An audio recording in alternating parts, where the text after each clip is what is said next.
Now we will discuss the pelvis, the sagittal section of pelvis. The sagittal section is a section which divides the body into two equal halves, into the right half and the left half. This section shows the right half of the female pelvis. Now how to identify the structure? This structure, this is bony, this is bone anteriorly. This is the pubic symphysis, and these are the lumbar vertebrae and the sacrum. These are the lumbar vertebrae and the sacrum. These are intervertebral discs. These are lumbar vertebrae with their intervertebral discs. This is the muscles of the back.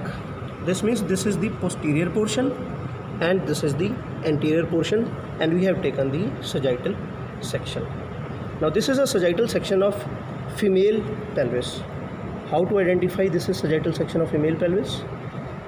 Just behind the pubic symphysis, this structure is called as urinary bladder. This structure is called as urinary bladder, and this structure is urethra. Urethra is small. This structure is urethra and urinary bladder. Just behind the urinary bladder, this thick muscular structure with a slit-like cavity inside, this is uterus, which is a female reproductive organ. This is the cavity of uterus, this is a part of cervix, and this is the vaginal canal. This is the vaginal canal. Just behind the uterus, we can identify the rectum and anal canal. This is the rectum and this is the anal canal. We have three structures in the female pelvis. Just behind the pubic symphysis, we have urinary bladder. This is the uterus, which is anteverted and anteflexed on the urinary bladder, and posteriorly we have this structure. This is called as the rectum or anal canal. Now you know that the peritoneum, parietal peritoneum, it covers the abdomen. It also goes inside the pelvis and cover the upper surface of pelvic organs. Now see, this is the peritoneum, parietal peritoneum. First it covers the urinary bladder, then it covers the uterus, and then it forms a reflection here between the uterus and the rectum.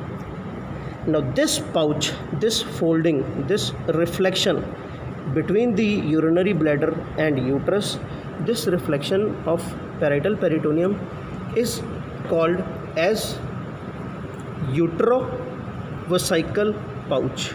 Utero for uterus, vesical for urinary bladder, and this reflection is called as utero-vesical pouch. Now there is another reflection which is formed between the uterus and the rectum. This is called as recto-uterine pouch.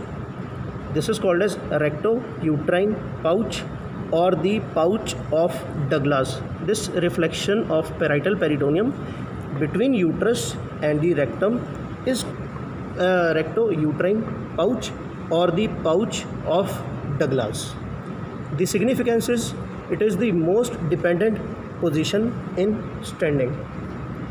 Now we will talk about the parts of uterus. This is the body of uterus. The upper part is called fundus of uterus.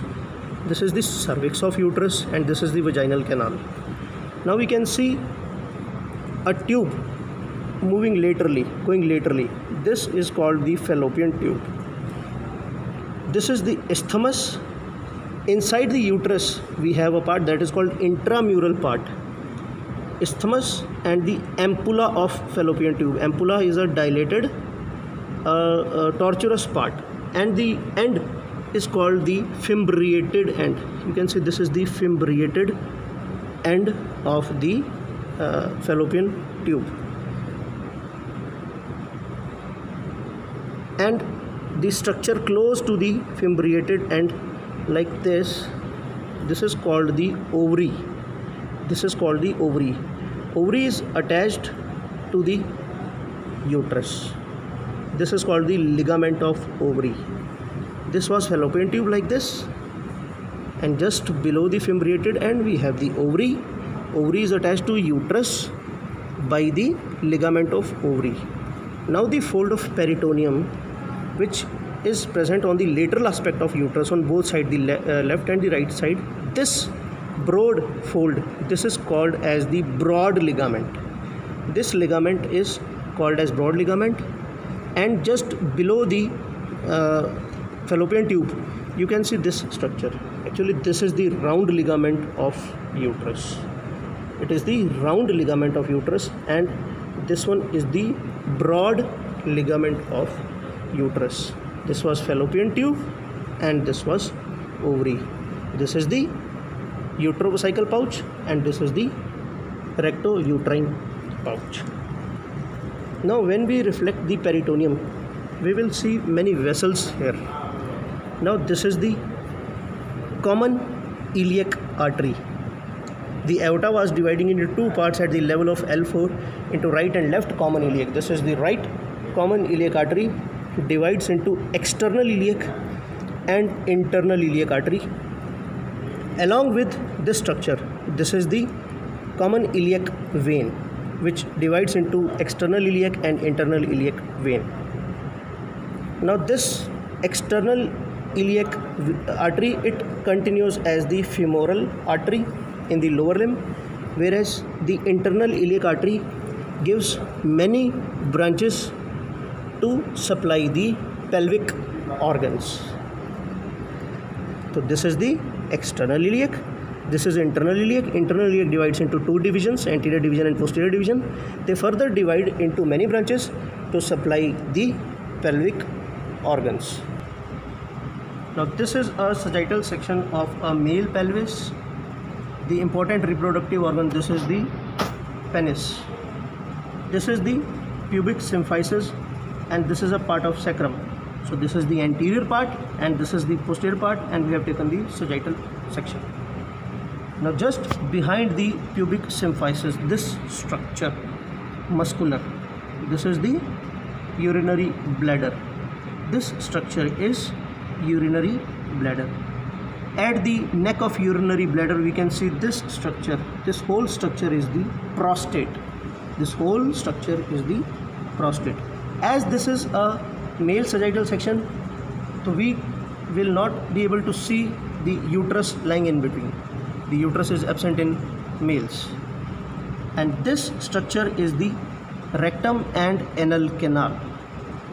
And there is a reflection of peritoneum between these two structures. The reflection of peritoneum will be called as rectovesical pouch. The reflection will be called as rectovesical pouch.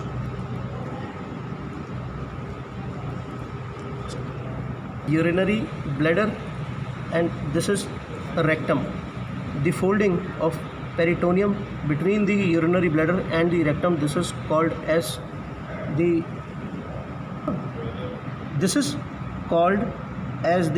rectovesical pouch. This is the rectovesical pouch. Now there are two structures in relation with the urinary bladder. Number one is this, second is this.